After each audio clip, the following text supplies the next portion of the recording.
Hello, and welcome to our presentation on high-accuracy water asset data collection.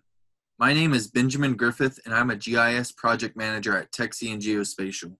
Joining me for this presentation will be Benjamin Rux, who is the GIS crew leader at Rockett Special Utility District. I want to first talk to you a little bit about the issues that these small water companies are facing today. A lot of these water companies are behind in technology and rely on the knowledge of their field crew to locate assets out in the field. The issue with this is that we often find there's only one or two individuals in the whole organization that know the majority of the water system and where most of the assets lie. So we often see that these individuals are getting calls all day long from other members of the organization to help locate assets that were once installed by the organization, but the knowledge hasn't been passed down or hasn't been distributed throughout the organization. Today we'll be talking about Rockett Special Utility District. Rockett is located just south of Dallas-Fort Worth in Waxahachie, Texas, and services about 12,000 customers in its 570 miles of distribution lines. Rockett is a rural part of Texas, but is quickly becoming more and more developed with all the construction along I-35. Rockett had previously had some CAD maps that were drawn of their system, and while the CAD drawings worked great for a lot of different aspects of design and future planning, in the real world, or when you zoomed in and really went out in the field and tried to look at where these things were located, it was pretty obvious that they're pretty far off.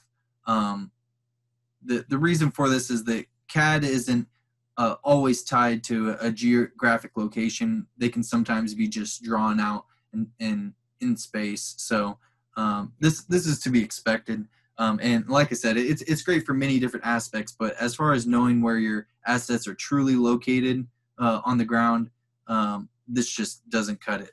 And so you can actually see in this next slide here, the orange and green lines, those are the CAD lines that were brought in. And these squares with the two dots and the circle with the yellow symbol, and that's a valve there. That's where these assets truly lie. And if you look at those symbols, those assets look like they lie closer to where you might expect a meter to fall or a valve at that intersection right there. But as for the rest of these assets that are showing up from the CAD data, they look pretty far off. Some of them are on top of roofs or in the middle of houses. We know that's just not how these utilities are laid out.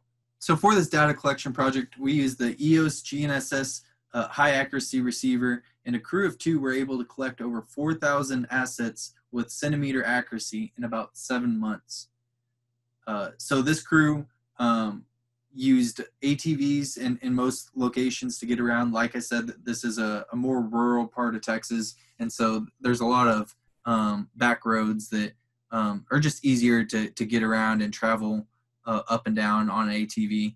And it also allows you to keep your GNSS receiver connected to the satellites by not putting it inside the cab of a truck to drive down half a mile down the road to collect your next point.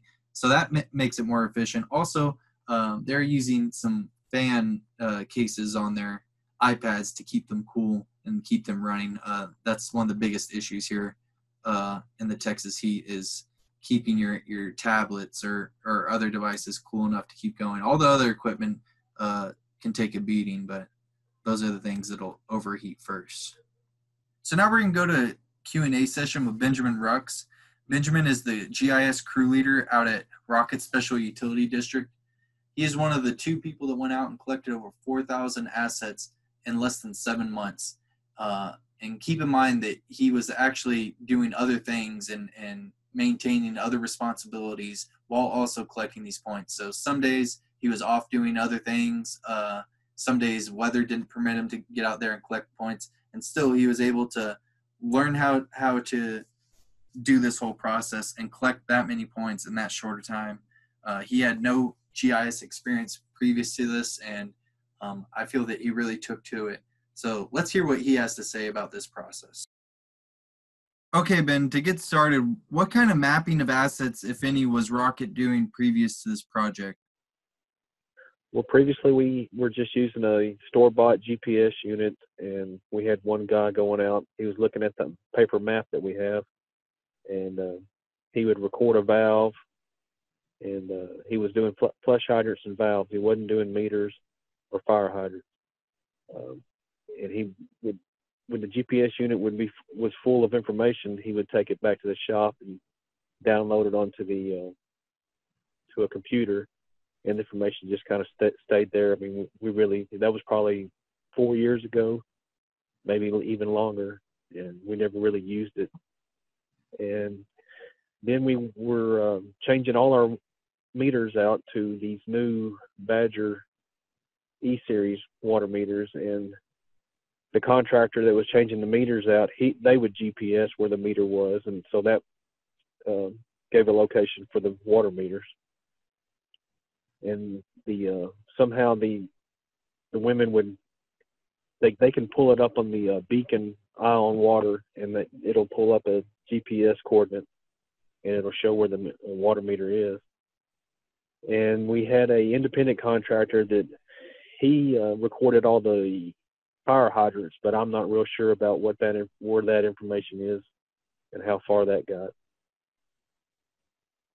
What is the main issue when you're trying to locate or work on a specific asset out in the field? Not knowing where the water meters are, not knowing where the valves are. We're kind of a rural district.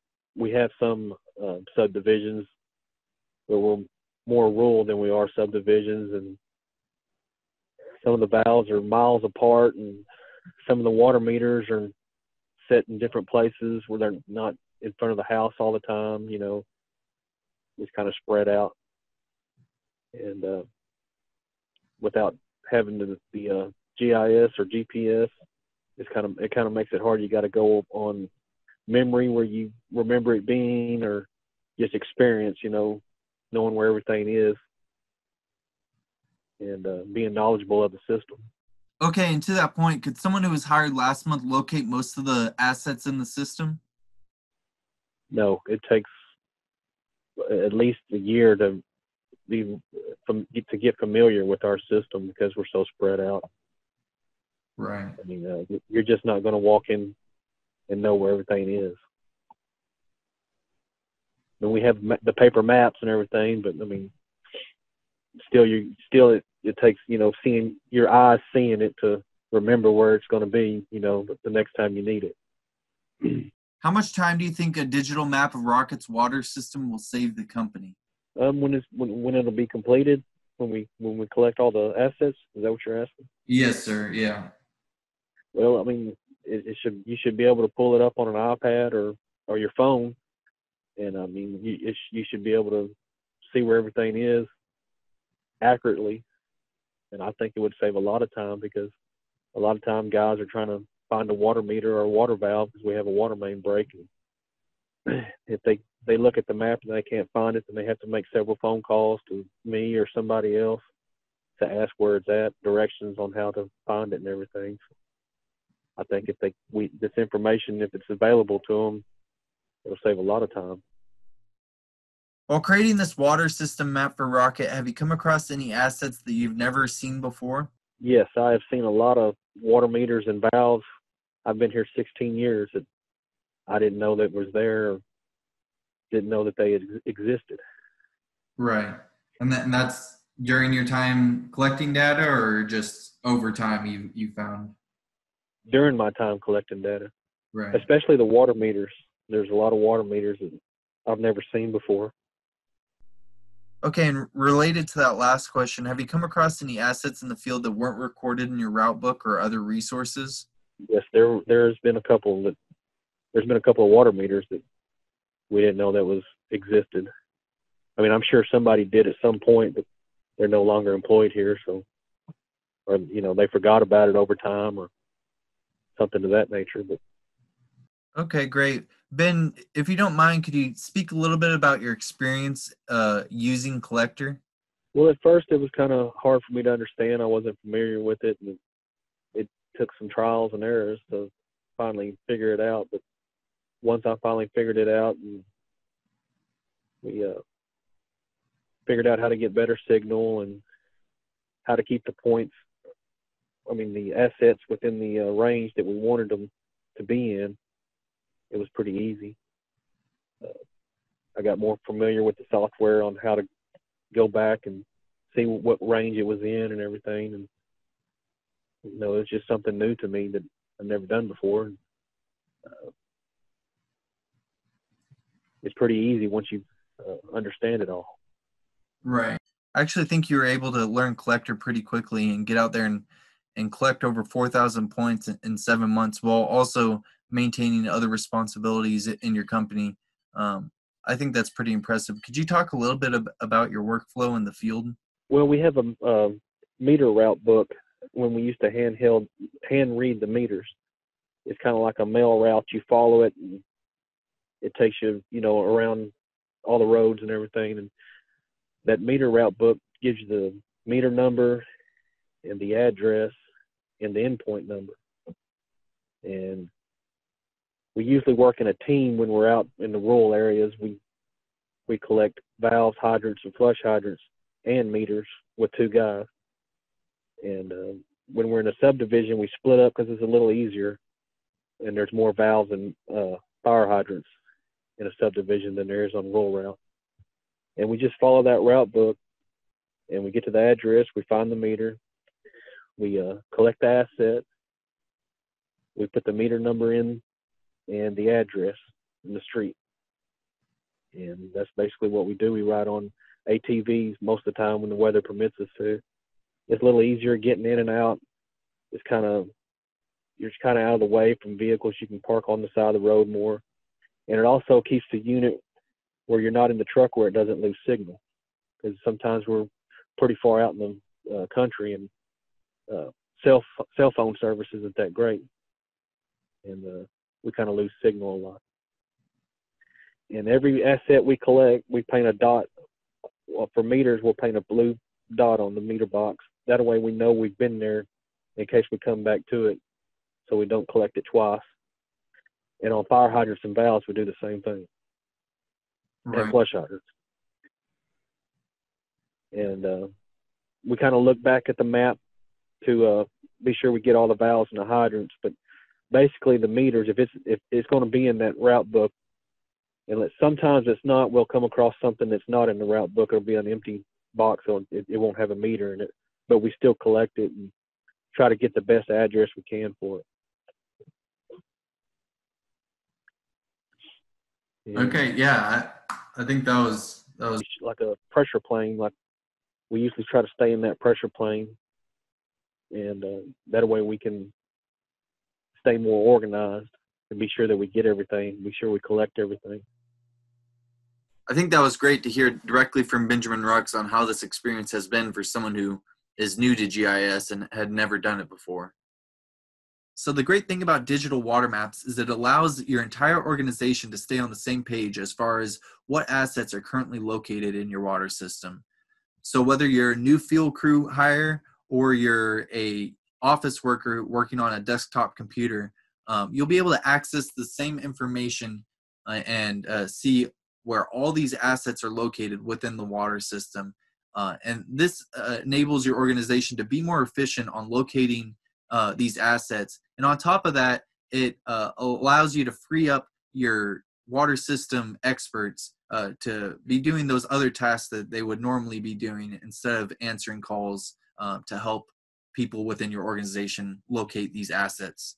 Because like I've mentioned, these water systems have put in these assets at one point, and we should know where all of their assets lie within their system. If we don't, then we're wasting time looking for things that we once knew where they were located. So for this project, we decided to deploy an Esri solution. These solutions are a great way to quickly deploy multiple maps with pre-configured layers to your ArcGIS online organization. So these solutions can be accessed through ArcGIS Pro, and you can deploy these solutions directly to your ArcGIS Online account. And basically, these are prepackaged layers and maps that can pretty quickly be uploaded, and you'll be able to use them on ArcGIS for Collector with very little configuration. And that means that you can get out in the field and start collecting your assets more quickly and you don't have to spend so much time building out your own custom maps when this nice solution is already available for you. So in this particular case, and in Rockett's case, we decided to go with the Water Distribution System Foundation solution because it has a similar schema to the utility network for enterprise, and that's something that Rockett is looking to do further down the road. So for this project, we loaded Collector for ArcGIS onto a couple of iPads and gave them to the field crew to go out in the field and start collecting points directly into the solution that we deployed on the last slide.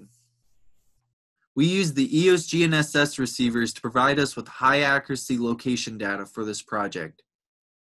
These are 5 constellation receivers that connect to GPS, GLONASS, Galileo, Beidou, and QZSS. And what that means to you is it has a really strong signal, and it's talking to about 35 satellites now in this latest update. So it's able to maintain a strong signal even underneath the canopy of a tree. We see great results with those as well. So these receivers Bluetooth to your device, and they actually come with an app that you install on your device that feeds the location data into Collector. So in this case, we used an RTK Arrow Gold. This receiver has a horizontal accuracy of 1 to 3 centimeters and a vertical accuracy of 2 to 6 centimeters. And that is, of course, with RTK. And for this project, we actually have an Arrow Gold RTK Base Station set up at the Rockett headquarters. So that provides us with survey-grade accuracy throughout their service area. So it makes it really easy to collect data for many years to come. These RTK base stations provide correction data to rovers out in the field. One RTK base station has a radius of about 30 miles, and within that 30-mile radius, you'll be able to collect centimeter accurate points. Once you get out beyond that 30 miles, you start to lose some accuracy. But we've been able to connect to some base stations up to 180 miles away, which is pretty impressive. You're able to connect an unlimited amount of units to one base station. So you can have many different field crews working off the same base station. So here's just a simple diagram on how RTK base stations work. On the right of the diagram, you see a rover out in the field with a cellular enabled device, whether that's a tablet or a phone. And on the left of the screen, you see a base station. So the satellites up above are beaming signals down to the rover, and at the same time sending signals to the base station. And the base station takes the RTK corrections and sends them through the internet to your cellular enabled device. So that's why you need an internet connection out in the field. With these RTK corrections, your rover is then able to get down to 1 to 3 centimeter accuracy and get that high accuracy data that you're looking for. So I mentioned for this project that Rockett purchased their own base station. That just makes sense for companies that are looking to collect data for years to come. But for shorter term projects, there's also RTK correction subscription services. And so these are companies that have many different base stations across the US, and you pay for access to the closest base station to you. These are usually state by state, but that is another option for RTK corrections. Thank you for attending this session on high accuracy water asset data collection. That is all we have time for today, but if you'd like some more information on the content of these slides, please follow the links below and you can get some more info on the products and services mentioned in this presentation. Thank you.